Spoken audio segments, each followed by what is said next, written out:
I was 27 years old and I was like miserable. Just kept trying to figure out what my life was for. Two most important days of your life are the day you're born and the day you discover why. And at 27, I just hadn't figured out the why.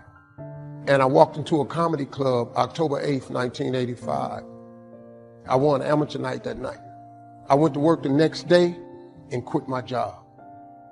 The day I quit, my boss, he talked me right out of it. He said, Steve, you're not even funny. He said, are you kidding me? You've got a family.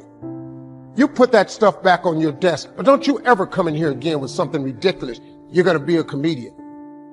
Dude named Russell Middlebrooks came up to me and said, hey, Harv, I thought you was quitting today, man. I said, no, I talked to Tom and he told me I wasn't funny. He said, he don't know you. You the funniest dude I know. And then he looked at me, he was so hurt. He said, damn, dog, I told everybody you was leaving today. He said, man, I can't believe you letting that tell you what to do.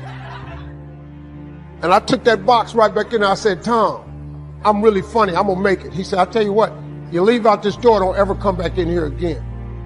He said, you're making a huge mistake leaving your family out like this. Probably about 20 years after that, he was at a show.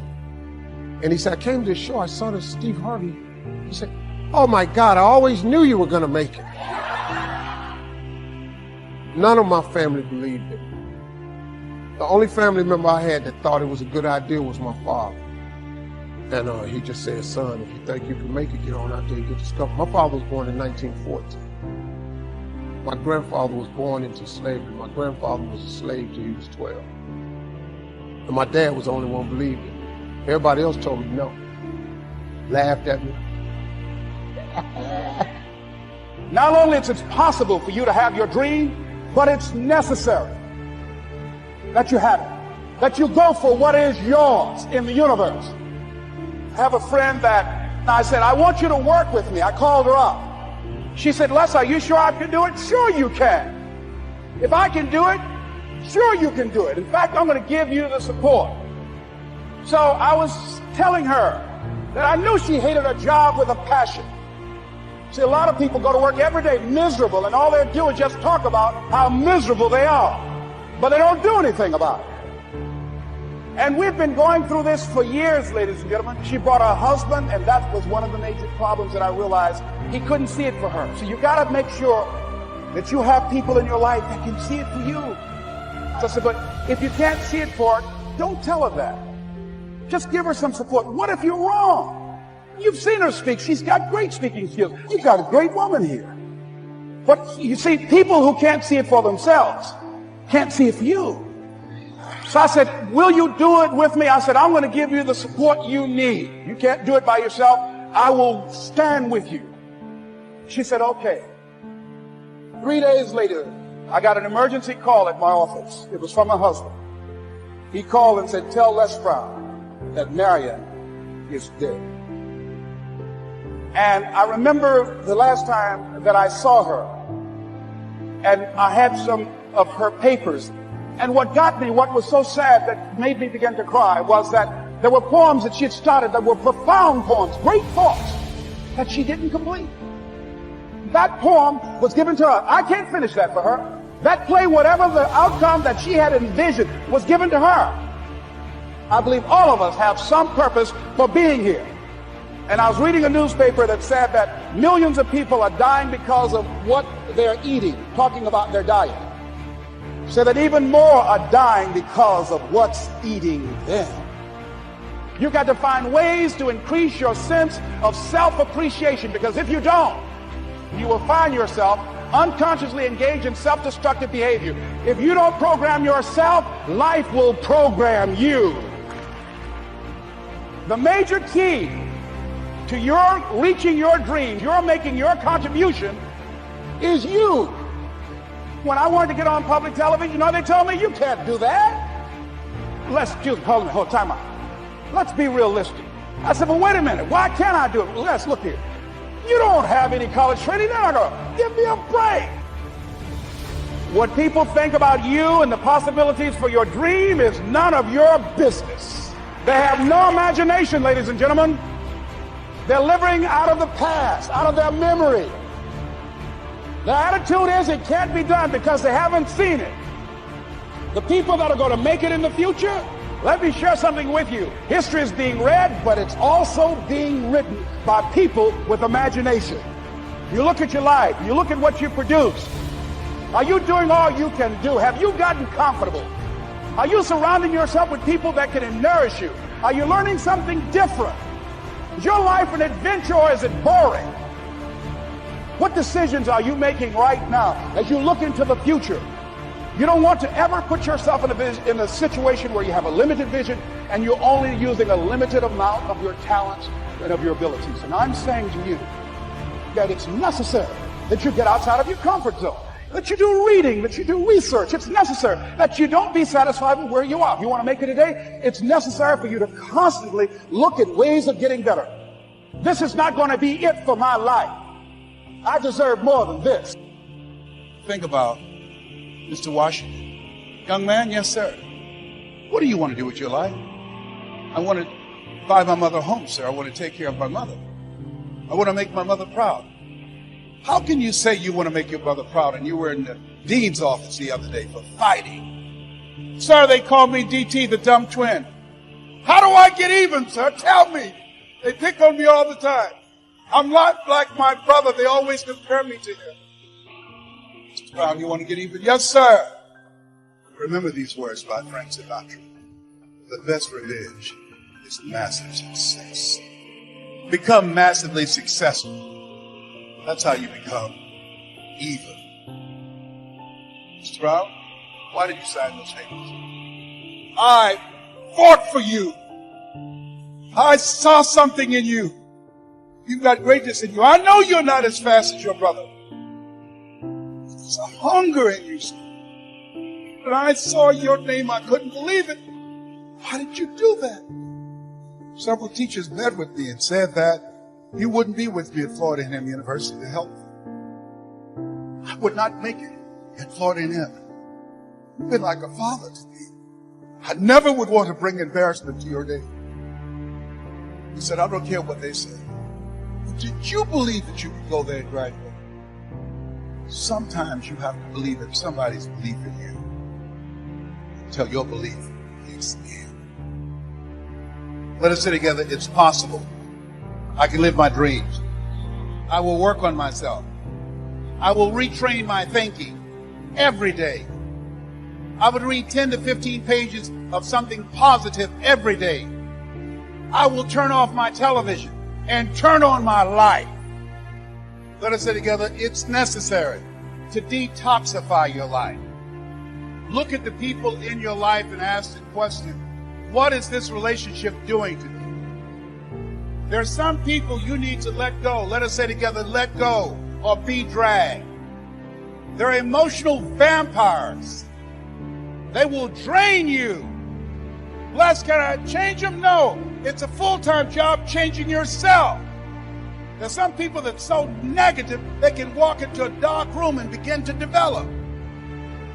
You're talking about earning more money. You got to be serious. People say money won't make you happy, but everybody want to find out for themselves. Here's something else. Write this down. You're going to fail your way to success. There are people who should be there to encourage you. They're going to be the #1 members of the discouragement club. When you have a dream, think it not strange as you'll face the fiery furnaces of this world. You will have tribulations.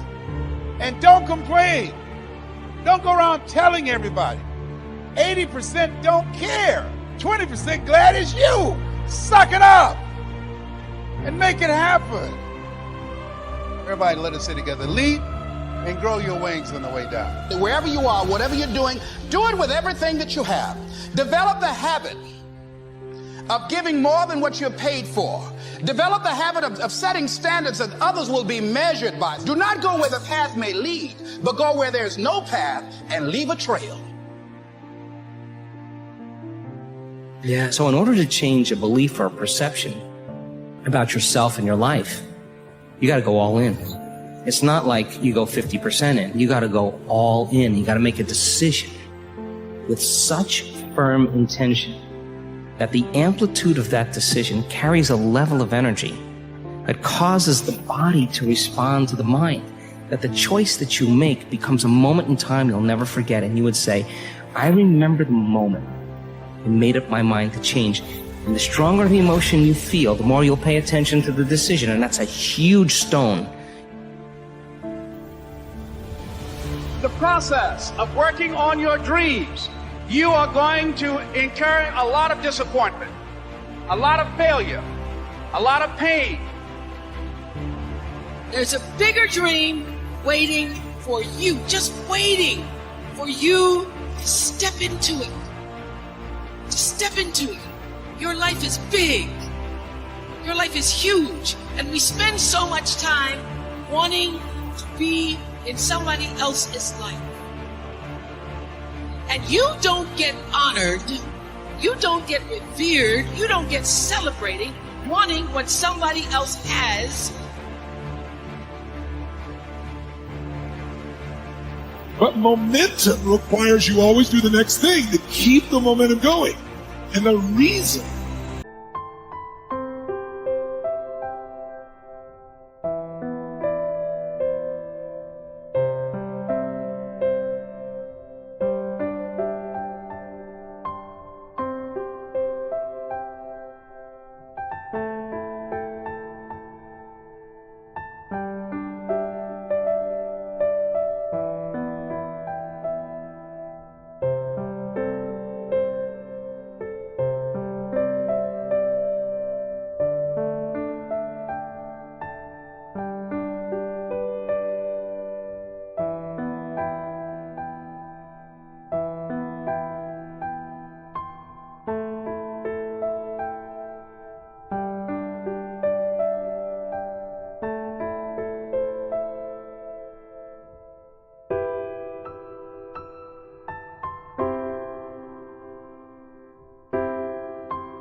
get yourself in a passionate place is so that you change your life, and the only thing that changes your life is making a decision. So while you're in this passionate state, that's where you make decisions. If you make a decision in a state without momentum, if you make a decision from a place where there's no passion, you are not going to get momentum. It'll kill momentum. It's decide, commit, and resolve. Well, the first thing I would say is, well, you should be afraid of taking risks and pursuing something meaningful. But you should be more afraid of staying where you are if it's making you miserable. First thing you want to do is dispense with the idea that you get to have any permanent security outside of your ability to contend and adapt. It's like you're paying a price by sitting there being miserable. You might say, well, the devil I know is better than the one I don't. It's like, don't be so sure of that. Yeah. And if you're miserable in your job now and you change nothing, in 5 years you'll be much more miserable and you'll be a lot older. It's okay to settle. It's okay to give up. And that is the instinct you need to fight. You need to push back, to smash into the ground. Do not take the easy way out. Do not give up based on instinct. I don't remember now, I'm not talking about what makes you happy. It's a luxury to pursue what makes you happy. It's a moral obligation to pursue what you find meaningful. And that doesn't mean it's easy. It might require sacrifice.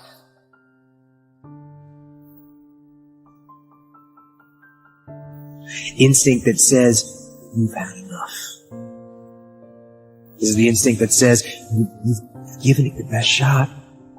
You can stand down. You can back off. You can take a knee. This is the instinct that says, you can rest now.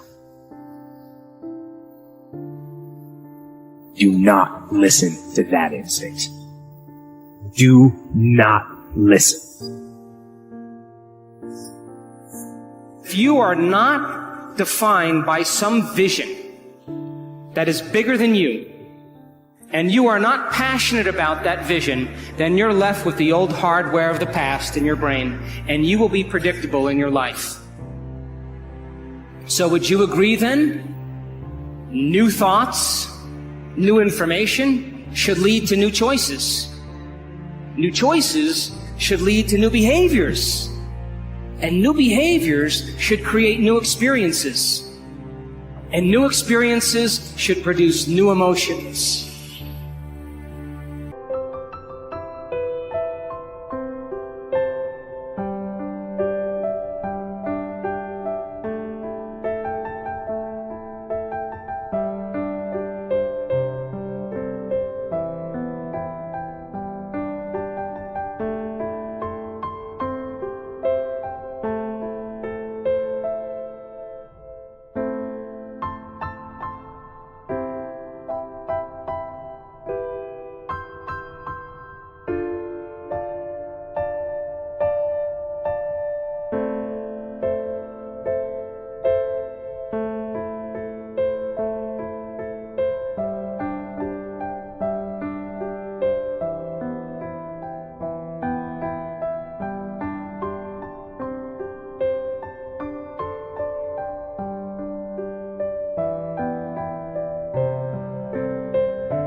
Most people are not accumulating wealth. Most people are living in poverty. Most people are living far below their potential. Not because they don't have the capacity, not because they have not been given authority and dominion over everything on the face of the earth, but most people are living like they're living because of the fact that they don't believe they can have any more than what they now have.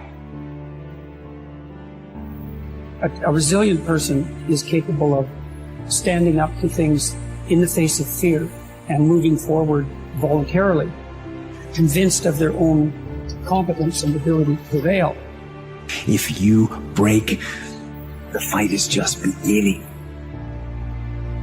And as you crawl up and out of that dismal and wretched place, as you rise above what you were, and as you take the form of who you are supposed to be, you will see that in the very act of standing up, in the very act of fighting on, you will become and you will remain unbroken. So every day you have to sell yourself and get out of your mind those old thoughts, that old belief system. Every day you've got to sell yourself on that it's possible